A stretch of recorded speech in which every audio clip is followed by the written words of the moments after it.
সবসময় সত্য কথা বলবে, ভালো মানসিকতা রাখবে আর বিন্দাস লাইফ। একজন হিউম্যান বিং হিসেবে বেস্ট সাজেশনটাই দেওয়ার চেষ্টা করব। আসসালামু আলাইকুম। ফাইনালি আমি আমার কোচিং সেন্টারটাকে যেভাবে ডেকোরেট করতে চাইছি একদম সেই রকম ভাবে করছি। আর এই কোচিং সেন্টারটাকে ডেকোরেট করতে আমাকে গুনতে হয়েছে 1,20,000 টাকা। এইটার মধ্যে আমি ইনভেস্ট করতে এক বিন্দুও কৃপণতা করি নাই, আর আমার কৃপণতার কোনো স্বভাবও নেই। সো আমি চাই যে 26 সালে আমার টাকা পয়সার ইনভেস্টের ক্ষেত্রে বা খরচের ক্ষেত্রে সেই জিনিসটা একটু কমিয়ে আনতে, এবং আমার মানসিকতাটা যাতে ব্রড মাইন্ডেড সবসময় থাকে। সব কিছু যাতে আমি একটা সিস্টেমেটিক্যালি একজন ডিসেন্ট মানুষের যেভাবে তার লাইফস্টাইলটাকে স্পেন্ড করে সেভাবে আমি আমার লাইফস্টাইলটাকে স্পেন্ড করতে চাই। একটা জিনিস আমি সবসময় বিশ্বাস করি যে একটা হিন্দিতে একটা ডায়লগ আছে, जो भी करना है दिल से करो, सबकी सुनो खुद की करो, बुरी वक्त में घबराना नहीं और अच्छे वक्त में पगलाना नहीं।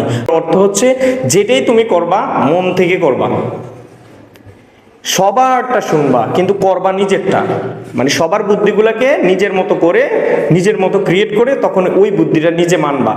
এবং বুড়ি ওয়াক বলতে খারাপ সময়টাতে ঘাবড়ানো যাবে না, আর যখন তোমার ভালো সময় যাবে তখন পাগলামি করা যাবে না। তো সেক্ষেত্রে সব কিছুতে একটা ব্যালেন্স নিয়ে আসতে হবে।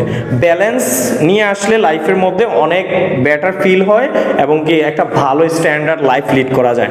সো আমার যেই ইন ফিউচার যেই কি হবে না হবে সেটা একদম আল্লাহ ভালো জানে, বাট আমি আমার অবস্থান থেকে আমার সর্বোচ্চটা করে যাব।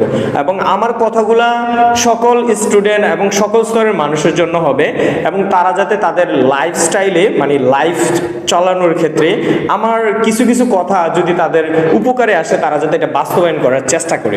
ঠিক পাশেই আরেকটা রুম আমি নিচ্ছি। এইটা এখানে একটা কনফিউশন বিষয় হচ্ছে, অনেকে ইসলামী ব্যাংকে আসার সময় আমার কোচিং সেন্টারে ঢুকে যাইতে চাইতো। এখন যখন আমি এই দিকের পাশের রুমটা নিছি অনেকে ভুল করে আমার এই কোচিং সেন্টারের দিকে প্রবেশ করতে থাকে। তবে কংগ্রেচুলেশন, আপনারা এদিকে আসবেন, দেখবেন, এবং আপনাদের ছেলে সন্তান ভাই বোন যদি থাকে তাদেরকে এখানে পড়ার জন্য সাজেস্ট করতে পারেন, এবং তারা পড়ে আশা করি কিছু না কিছু একটা শিখবে। আর আমার এই কোচিং সেন্টারের ফিটা আমি অন্যান্য টিচারদের থেকে একটু বেশি নেই, বাট আমার এটার মধ্যে ফিক্সড কোনো অ্যামাউন্ট না। আমি এটা সবাইকে বলি, আমার একটা নির্দিষ্ট ফিক্সড অ্যামাউন্ট আছে, এবং সেটা যদি কেউ দিতে মানে সমস্যা ফিল হয়, ফ্যামিলিগত সমস্যা থাকে, তাহলে সে তার অবস্থান অনুযায়ী যতটুকু পারে ততটুকু দিবে।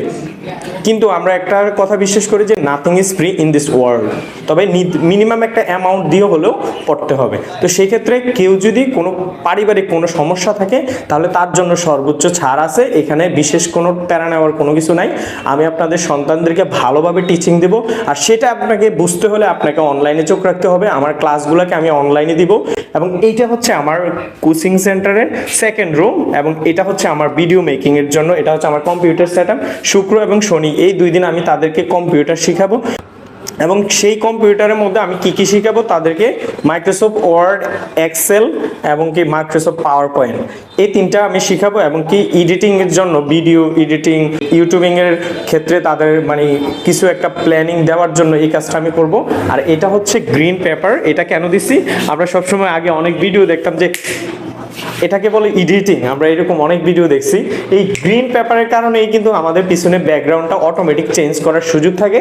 এই গ্রিন যদি ব্যাকগ্রাউন্ড থাকে, গ্রিন ব্যাকগ্রাউন্ডকে চেঞ্জ করে ব্ল্যাক করে তখন আমরা সেটার পিছনে যে কোনো ধরনের পিকচার অ্যাড করে আমরা আমাদের ভিডিও কন্টেন্টগুলোকে ক্রিয়েট করতে পারবো।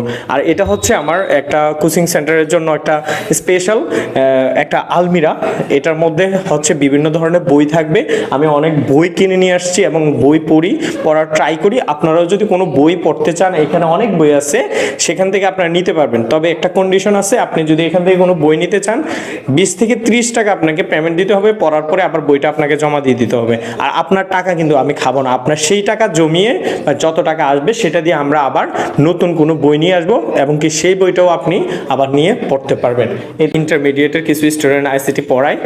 কোনো ক্রিমিনালি প্ল্যান ছাড়া আমার যারা স্টুডেন্ট আমার শুভচিন্তক আছে তাদেরকে আমি ভালো বেস্ট একজন হিউম্যান বিং হিসেবে বেস্ট সাজেশনটাই দেওয়ার চেষ্টা করব, এবং তারা যাতে লাইফে কোনো কিছু একটা করতে পারে এবং কি ভালো একটা মানসিকতা রাখে। আমি সবসময় বলি যে সবসময় সত্য কথা বলবে, ভালো মানসিকতা রাখবে আর বিন্দাস লাইফ। আর পাবলিকে যদি তোমাকে ডোন্ট কেয়ার ভাবে কোনো কিছু করে তাহলে এটার থেকে মানে জবাব না দিয়ে তার ওই কথাটাকে মোটিভেশন হিসেবে কাজে লাগিয়ে কিছু করার চেষ্টা করো। আর চেষ্টা করতে বলছি, সফল হইতে আমি বলি নাই, চেষ্টা করলে সফলতা আসবেই। তো আমি নেক্সট যেই ভিডিওটা করব সেটা হচ্ছে, একটু আগে বলছিলাম আমার মানি ম্যানেজমেন্টে একদম বেশি প্রবলেম, সেটা হচ্ছে দ্য সাইকোলজি অফ মানি। এই বইটা আমি পড়া কমপ্লিট হলে আমি এটার একটা রিভিউ দেব এবং সেটার থেকে মোটিভেশন নিয়ে আমি মানি ম্যানেজমেন্ট শিখে নেব। সো আজকে পর্যন্তই, দেখা হচ্ছে নতুন কোনো ভিডিওতে। আল্লাহ হাফেজ।